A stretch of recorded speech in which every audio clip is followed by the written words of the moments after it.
The year was 1886, and the valley, a high crease in the Colorado Territory, was already turning its face toward winter. The aspens had been brilliant for a week and were now surrendering their gold to the wind, leaving skeletal white fingers to scratch at a sky the color of washed-out slate. For the other settlers scattered across the valley floor, this was the time of the saw and the axe, the rhythmic punctuation of steel on wood that echoed from dawn until dusk. It was the season of stockpiling, of building bulwarks of cordwood against the coming siege of cold. But Evelyn Reed was not splitting logs. Instead, she spent her days at the cold, fast-running creek that cut through her property, prying flat, heavy stones from its bed. Her hands were raw, her back a constant, dull ache, but she worked with a peculiar, unhurried intensity, hauling the stones one by one on a crude travois to the base of the sheer granite cliff that formed the western edge of her small homestead. Evelyn was a widow. Her husband Thomas had been taken by a rock slide in a silver claim up past the tree line that spring, leaving her with 2 children, 8-year-old Samuel and 5-year-old Clara, and a cabin that felt cavernous in its new silence. The community, such as it was, had offered its condolences and its pity. They had helped her bring Thomas down and see him buried. But as autumn sharpened the air, their pity began to curdle into a kind of worried condescension. Her nearest neighbor, Amos Kelleher, a man whose opinions were as solid and unyielding as the granite landscape, had stopped by a week prior, his gaze fixed on her meager, almost insulting woodpile, and then on the growing collection of stones near the cliff face. He had watched her digging into the hard-packed earth at the base of the rock, her movements deliberate and strange. It was this digging, more than the neglected woodpile, that truly baffled him. "Evelyn," he had said, his voice laced with the gruff authority of a man who had survived 20 such winters in this valley. "A rock wall won't keep the chill out, not when the wind comes down from the peaks. You need fire. You need wood. My boys and I can spare a day to help you cut and stack, but you have to ask." He saw her not as a woman with a plan, but as a woman undone by grief, her mind wandering into nonsensical projects as a distraction from the terrifyingly practical matter of survival. She had simply wiped a strand of sweat-dampened hair from her forehead with the back of a muddy wrist and looked at the cliff. "The mountain will keep us warm, Mr. Kelleher," she had replied, her voice quiet but firm. He had shaken his head, a gesture of profound disappointment, and retreated, the incident becoming the seed of a story that soon bloomed throughout the valley. The poor Reed widow, lost in her sorrow, was building a tomb for herself and her children. Dora Kelleher, Amos's wife, was the primary vector for this narrative. She spoke of Evelyn's plight in hushed, sorrowful tones at the small trading post, her words painting a picture of a mind fractured by loss. "She thinks the rock itself is warm," Dora would whisper, her audience of 2 or 3 other women nodding in grim sympathy. "It's a tragedy upon a tragedy. Those poor children." Their collective doubt was a heavy blanket, more chilling than the autumn air. It was easier and, in a way, safer to believe Evelyn was mad than to consider that she might know something they did not. To accept the latter would be to admit that their own frantic, back-breaking labor of cutting wood might not be the only way, and the settled world of the valley rested on the certainty that there was only one way, the hard way, the known way. Watching an outcome was not the same as understanding the principle, and for most, the principle of winter was simple. Fire pushed back the cold, and nothing else. Only one person reserved judgment. Constance Hartwell, herself a widow of 5 years who had managed to raise 3 sons to adolescence on her own, lived 2 miles further down the valley. She had heard the talk, of course, but she had also seen Evelyn's eyes. They were not the wild, unfocused eyes of a woman lost to grief. They were clear and startlingly direct. They held a quiet determination that Constance recognized. It was the look of a woman who had weighed her options and chosen a path, regardless of the terrain. Constance did not understand the stones or the digging, but she understood self-reliance. She watched from a distance, her curiosity a silent counterpoint to the chorus of pity and ridicule, waiting to see what kind of harvest Evelyn Reed would bring forth from her strange gardening of rock and earth. Evelyn was not mad.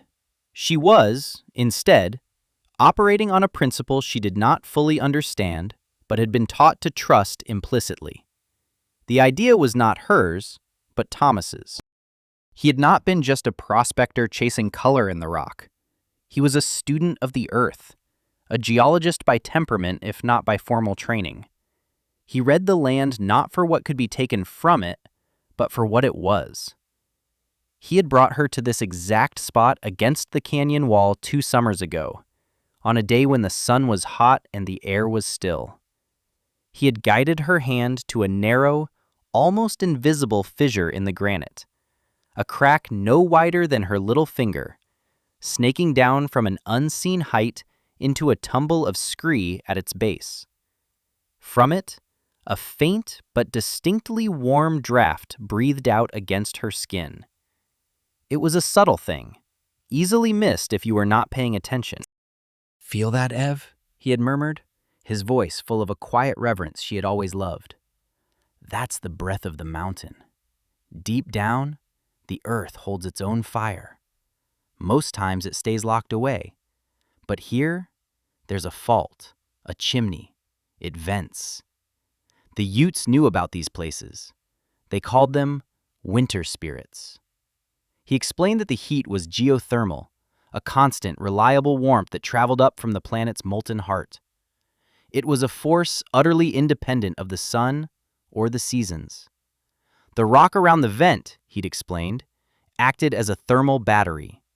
For yards in every direction, the granite soaked up that steady heat, storing it, becoming a massive, slow-release radiator. His eyes had shone with the thrill of the concept. A man could build a house against this wall, he'd mused, and never need to chop another piece of wood for heating. It had been a fanciful thought then, a geologist's daydream. Now, it was her only hope. She had tried to explain the core of this to Amos Kelleher, using the simplest words she could find. "There is a warm draft that comes from the rock," she had said, pointing to the fissure. "My Thomas, he showed it to me. The rock holds the heat." Amos, a man who understood the tangible physics of a lever and the brute calculus of a cord of wood versus a week of blizzard, had merely stared at the impassive stone. He had placed his own calloused palm against it and felt nothing but cold granite. The draft was too subtle, the concept too alien. "Evelyn," He'd said, his voice softening with pity. "rock is cold. It's the coldest thing there is. That's why we build our hearths out of it. It holds the fire, yes, but it doesn't make it." He could not grasp the idea of a source without a flame. His world was one of combustion, of visible cause and immediate effect. The Earth's slow, invisible exhalation was a story for children, not a strategy for survival. She saw the wall of his incomprehension and knew it was as solid as the one she was building. After that, she stopped trying to explain. Her work became a silent, solitary ritual. The first phase was the excavation. She dug into the sloped ground at the base of the cliff, carving out a rectangular pit 10 feet wide and 15 feet long, going down 4 feet until she hit a shelf of solid stone. The cliff face itself formed the long back wall of her shelter. The earth she removed was piled carefully nearby. It was not waste, but a crucial building material. Each shovelful was a prayer, a physical act of faith in her husband's memory. The children, Samuel and Clara, played nearby, their games a small, bright counterpoint to her grim labor. They were too young to understand the whispers from the valley, but they understood the focused set of their mother's jaw. They knew this was important. Samuel, with a child's earnest desire to help, would carry small, manageable rocks to her, his face a mask of concentration. Then came the walls. This was the slowest, most punishing part of the process. She laid the foundation with the largest, flattest stones she had hauled from the creek, setting them directly on the excavated stone shelf. Then, course by course, the 3 walls began to rise. She was not a mason, but Thomas had taught her the basics of dry stacking for retaining walls on his claims. Her technique was a variation, a messy but effective hybrid. She would fit a layer of stones as tightly as she could, their irregular shapes a frustrating puzzle. Then she would pack the gaps, inside and out, with a thick mortar of mud mixed with dry grass for a binder. After the mud was forced into every crevice, she would take chunks of sod, cut from the meadow in thick, grassy bricks, and press them against the exterior of the wall. She was building not just a stone wall, but a composite wall of stone, earth, and sod, an imitation of the very ground she was building upon. The sensory world of the construction filled her days. There was the grating scrape of stone against stone, a sound that set her teeth on edge. There was the cold, slimy feel of the mud as she worked it with her bare hands, pushing it deep into the joints. There was the earthy, slightly sweet smell of the sod, a scent of summer and life that was a welcome contrast to the sterile minerality of the rock. She worked until her muscles screamed and her fingers were numb. Then she would go inside the cabin, prepare a simple meal for the children, and fall into a heavy, dreamless sleep, only to rise before dawn and begin again. The structure grew slowly, an organic extension of the cliffside. It looked ancient and primitive, less like a building and more like a feature of the landscape, a burrow dug by some large, determined animal. The roof was the final great challenge. She needed timber, and her woodpile was reserved for the cook stove. She remembered Thomas talking about an abandoned assay office from a played-out claim 2 miles up the canyon. It took her the better part of a day to hike there, leading the mule. The structure was collapsing, but its main beams, thick, hand-hewn lodgepole pine, were still sound. Getting them down and back to her homestead was a Herculean task that took 3 days of leverage, sweat, and sheer, stubborn will. She laid the 6 massive beams across the top of her stone walls, the ends resting in notches she had painstakingly chipped into the uppermost course of stones. Over this, she stretched and nailed the thick, cured bison hides Thomas had traded for the previous year. And finally, on top of the hides, she began to layer the sod, overlapping the grassy bricks until the roof was a living blanket of earth a foot thick. The door was a simple, brutalist affair of thick planks, salvaged from the same collapsed office, heavily braced and designed to fit snugly into its frame. Inside the finished space, the air was still and smelled of damp earth and rock dust. It was a cave, a den. The only light came from the open doorway. The back wall was the raw, living granite of the cliff face. In the center of that wall was the fissure, the source of it all. Over this, she had engineered a simple vent. Using a cold chisel and a heavy hammer, she had shaped a piece of sheet iron scavenged from an old boiler into a sliding plate that ran in a stone channel she had carefully constructed. With this, she could control the flow of warm air, opening it to let the heat in or closing it to seal the room completely. It was her furnace, her flue, her entire heating system, contained in a single, simple mechanism.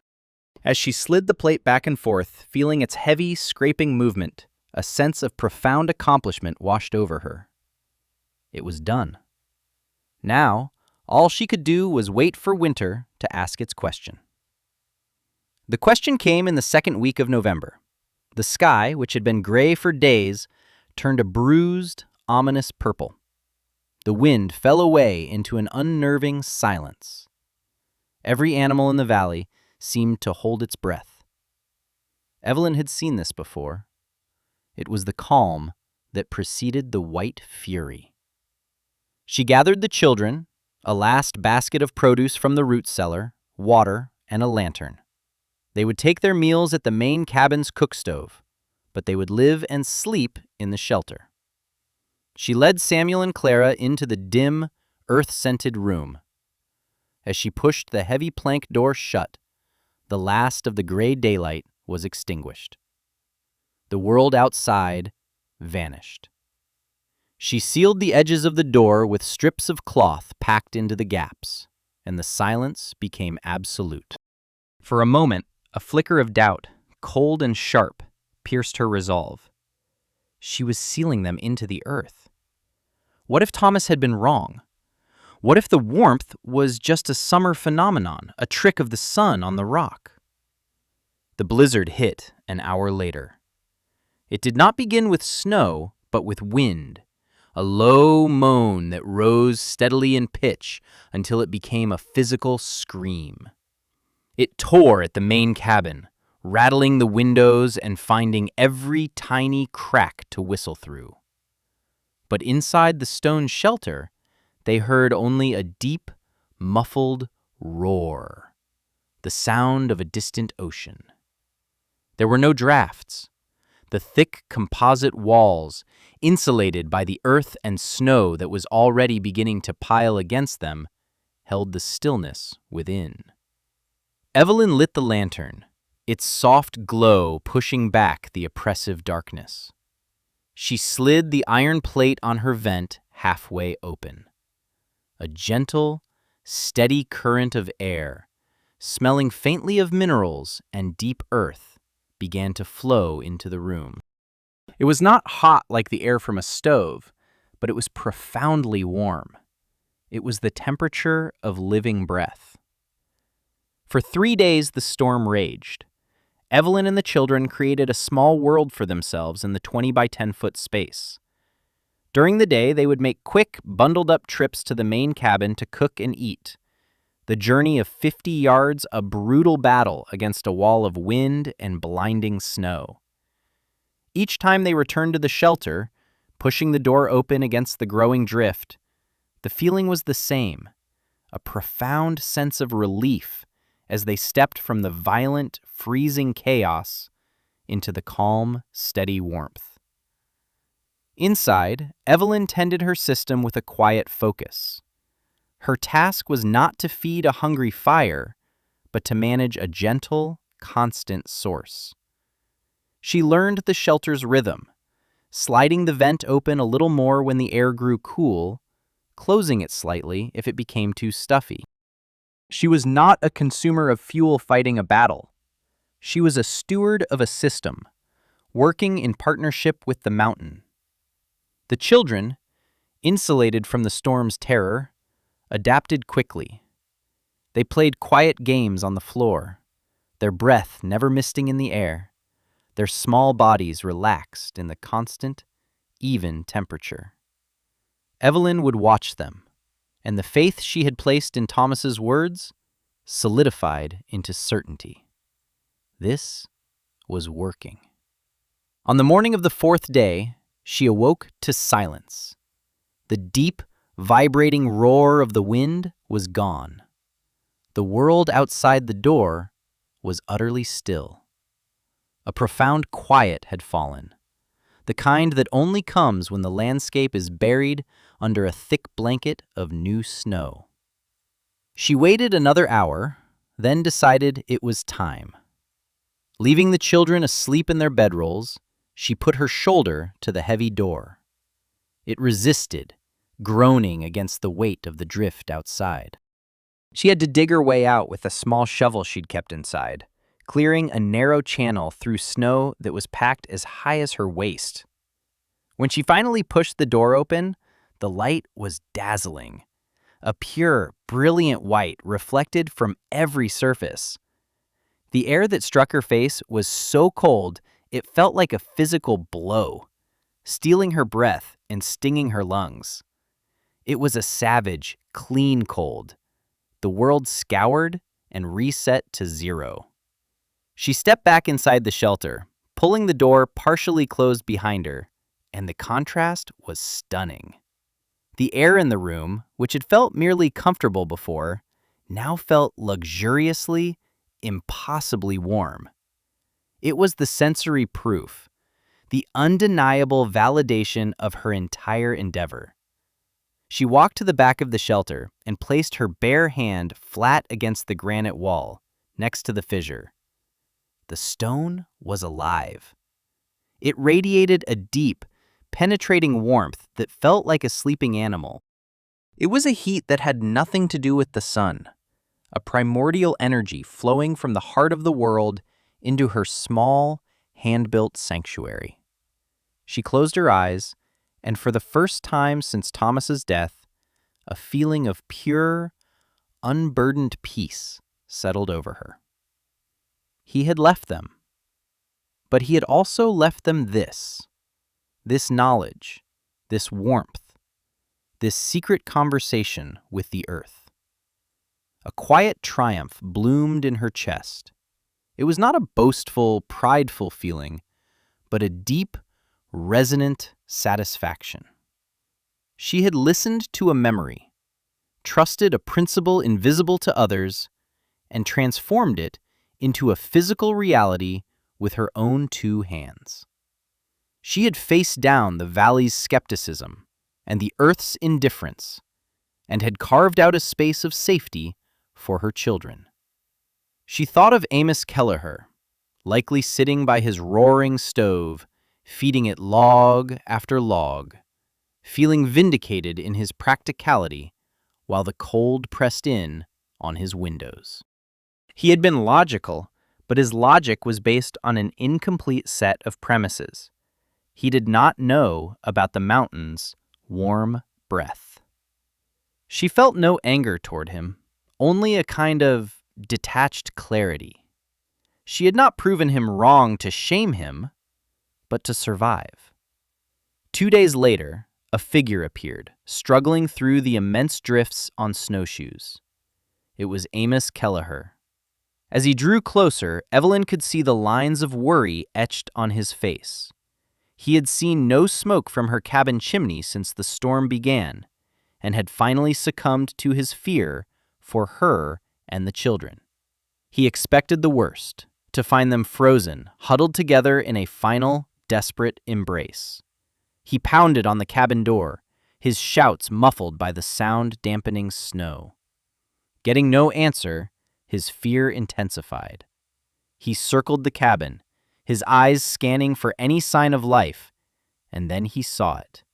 A narrow, shoveled path leading from the cabin door to the strange, sod-roofed mound against the cliff.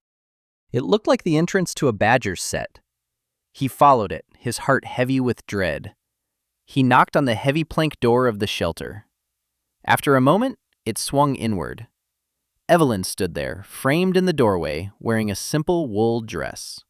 Behind her, in the lantern-lit interior, Amos could see Samuel and Clara playing on a blanket, perfectly comfortable.